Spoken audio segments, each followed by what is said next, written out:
Bonjour! Reporting on Givenchy Couture here with Calum Knight.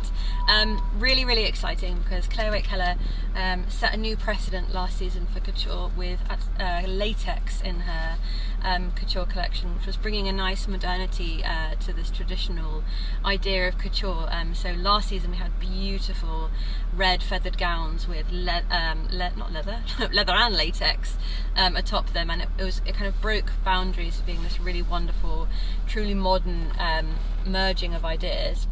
And so that very much happened here as well, but taken a step further and with a different twist.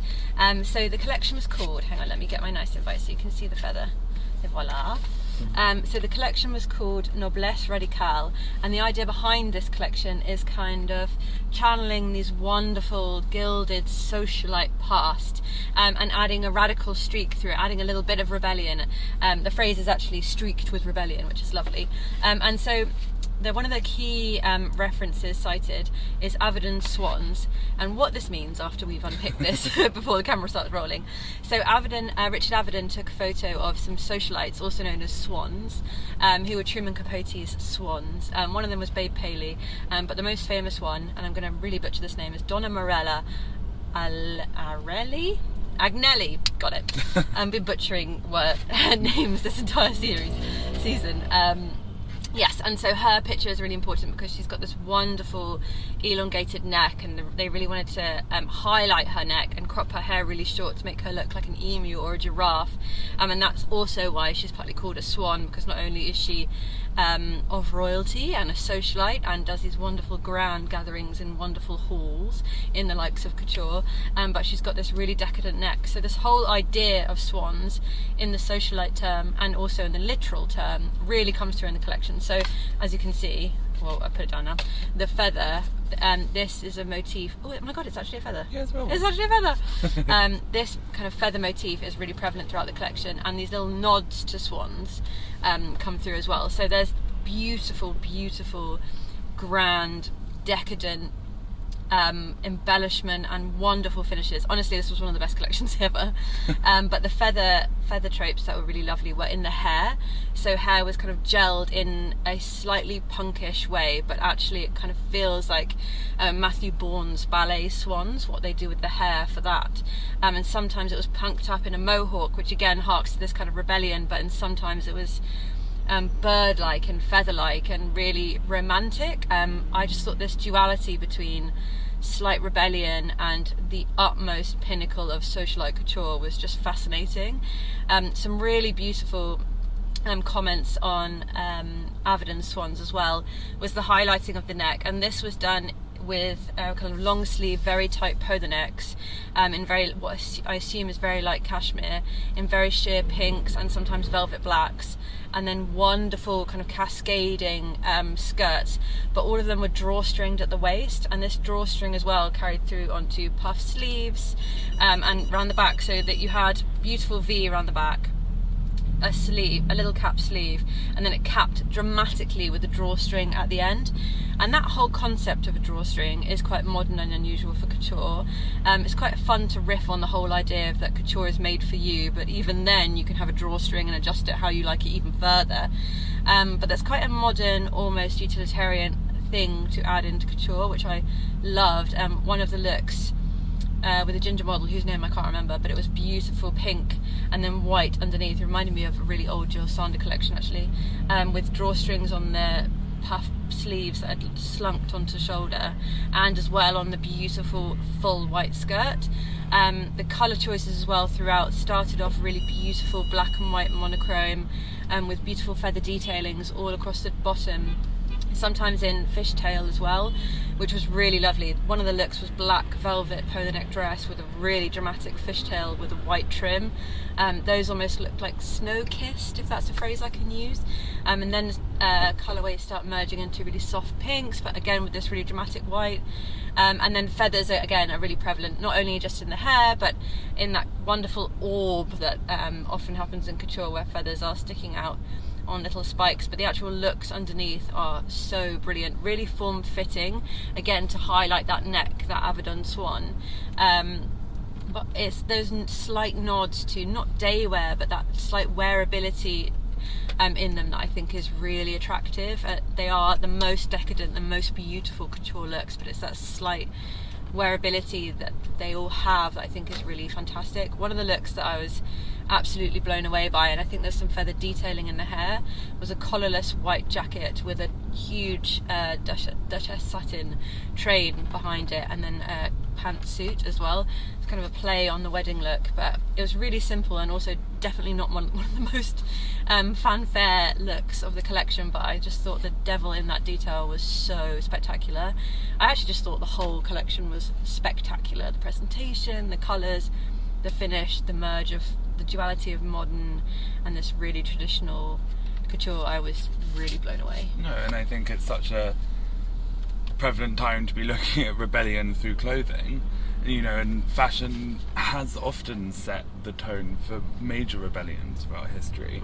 And I think it's so exciting to look at that again, and as you say, bringing punkish elements into couture, but not in a contrived, here's a big safety pin on some leather way, like in such an honest way to both the punk movement and to what couture is, to not dumb down either into an easy Instagram.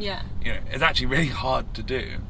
But you know, and also debutantes, as much as it's kind of a weird idea to us now, they set the trends. They were the most rebellious out of anyone. You know, you read these stories, kind of even back to Beau Brummel, who wasn't a debutante, but these people of high society, the way they dressed, obviously it trickled down. You know, that was the idea before Saint Laurent started ready-to-wear, is that this couture was the pinnacle of high fashion and what people would wear, and they would choose themselves how they wanted to show it, and they would work with the designers, and it was obviously all handmade, and then they would go and show it off at these wonderful balls, and then everyone would try and copy it, and you know, they would work to it, but they would also astound. You know, they didn't just want to look the prettiest, they wanted to be the most shocking. But that's where fashion happened, basically, because the only way that anyone could see fashion in real life was there, because no one could go to the shows, and no one took pictures at shows. It was all fashion illustrations. So there's a real history to this fantasy that we saw tonight that was, you know, almost confusing, I think, and it was so prevalent that actually people forgot to clap. They were so in awe. Everyone was like gaping at this stuff as it came through, and it became even more powerful as in the run through at the end, because you could see all of them together, and there were boys. There were 4 male models. Yeah, I think 4 or 5 male menswear looks. Yeah, who again were I kind of thought were like escorts for these women going to these balls, and the story was so strong but so subtly hinted to. I thought it was incredible. Also, the looks, if you look at them there's a lot of detail on the bottom, so a lot of fringing, or kind of very, very tight, almost mermaid, and then huge poofs, which are to drag along these hardwood floors and make these sounds, and to really emphasize this movement in a large space. And it's so decadent. That and idea also on the back as well.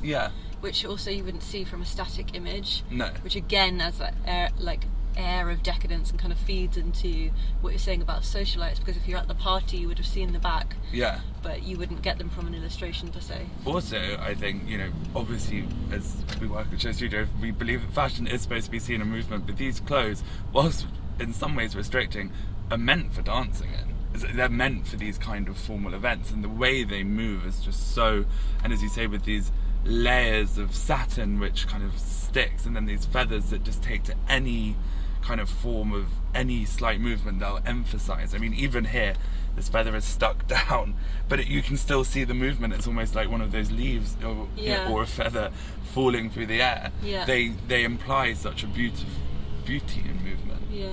I also thought for an autumn winter collection it was just wintry enough. If that makes any sense. Sometimes you get lots of jackets and furs, or sometimes there's no reference to autumn winter whatsoever, and you're like offered a lot of pastels, but I thought the opening looks and some of the closing looks were just autumn winter nods enough. Hints to snowscape, and the choice of velvet, and some light jackets as well, but I just thought that was a really strong balance.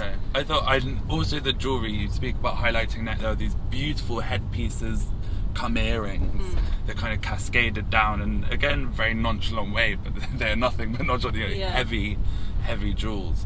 But I do have a question actually, which if anyone on YouTube can answer, or if you can answer. I'll try it. So Givenchy doesn't use fur as with many brands. Yeah. So there was lots of fake fur, but obviously very high quality fake fur, and you couldn't tell. But then I was questioning the use of feathers. Yeah.